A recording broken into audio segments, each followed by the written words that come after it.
Hello and welcome to Off the Shelf. Well, I expect you're getting used to this different way of living. I'm beginning to, I think. But for some people, we're finding that life is even busier than it used to be. Certainly people in hospitals who are working so hard, and we're very grateful for everything they're doing.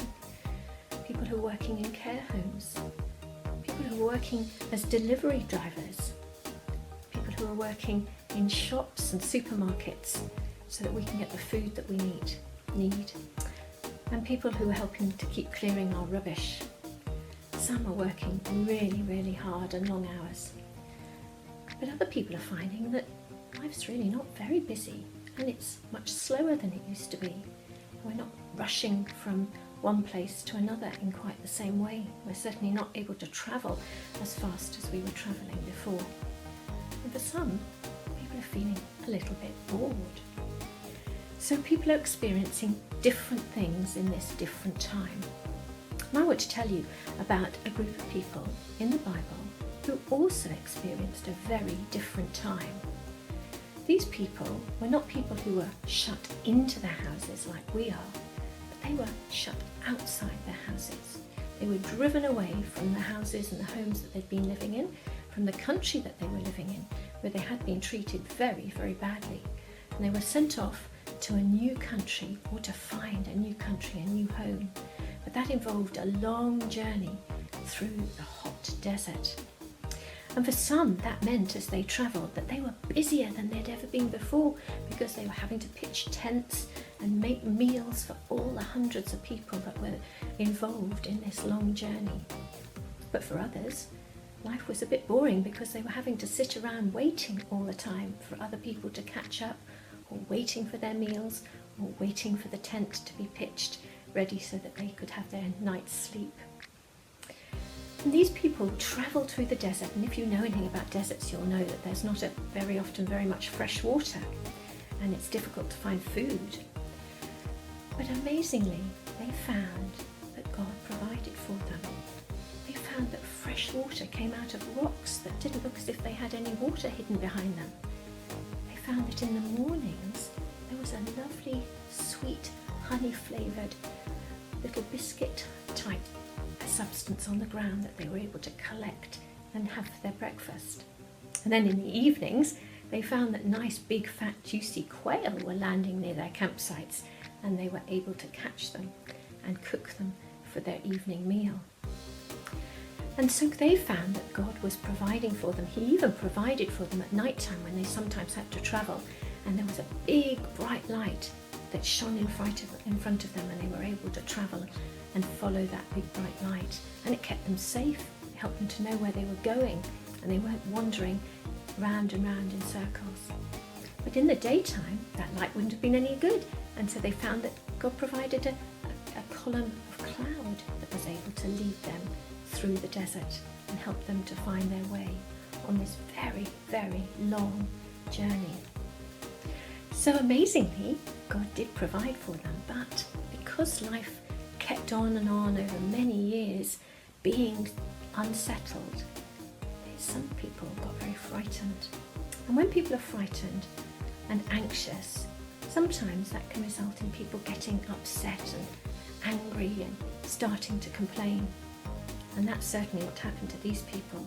They were complaining and moaning and saying, oh, it was better when we lived in our other country, even though they knew they'd been treated so badly in their other country.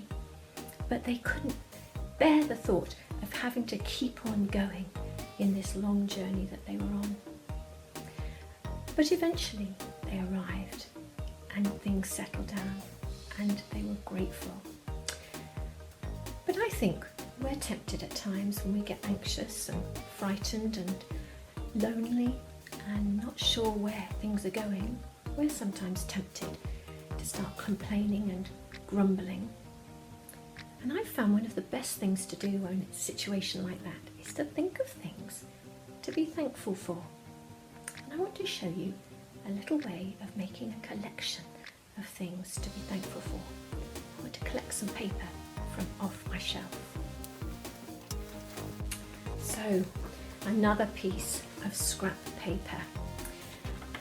And that if you just fold this piece of scrap paper in half like that, one sharp fold, and then again in half, and another very sharp fold, and then a final third fold.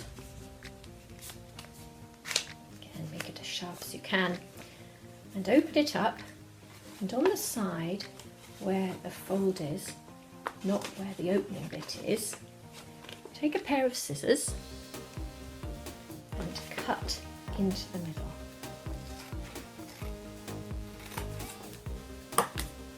And then open up your piece of paper and you'll see the hole in the middle. And fold it long ways like that.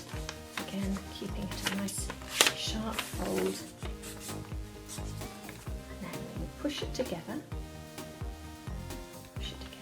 that it folds itself into a little book.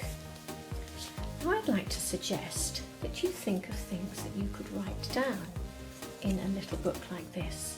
Perhaps on the first page you could write down things that you're grateful and thankful for. Perhaps you're grateful and thankful for the fact you've even had some nice breakfast this morning. Perhaps you're grateful for the fact that you've been playing games with your brothers and sisters that you'd forgotten about previously. Perhaps you're grateful that you've just got a home to live in, a nice home to be in.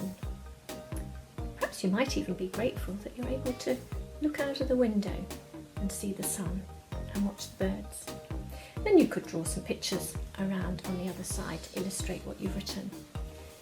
On the next page, perhaps you could speak to some friends and family, either by phone or by Zoom or whatever time you use, FaceTime, whatever system you use, and you could ask them, what are they grateful and thankful for? Perhaps they're grateful for the fact that they're still able to go and have some work. Perhaps they're grateful for all the people who are working in the hospitals and in our supermarkets. Perhaps they're grateful for the people who are helping to look after each other in these difficult times. And again, you could illustrate it with some pictures on the other side. Then on the final page, this might be a bit more difficult, a bit more challenging. You might like to talk to other people about it as well and see what are the things that we could give thanks to God for in our world at the moment. Some people are noticing that the sky seems even bluer. Perhaps we could write that down. And in other countries, people are saying that they've been amazed at how kind people are being and helpful people are. And so find things from around the world that you could write down on your piece of paper there, and then again you could illustrate it. Because when we look back at the things that we can say thank you for, that so often makes such a big difference to how we're feeling. And certainly the people in the desert, when they were making that long journey, they looked back on that time and they found that God had been with them all the time. He'd never left them, he'd never forsaken them, and he'd looked after them and he brought them through safely. Enjoy making your little book of thankfulness. Perhaps you could change the little pages into prayers that you could then say to God. Thank you for joining me. Bye-bye.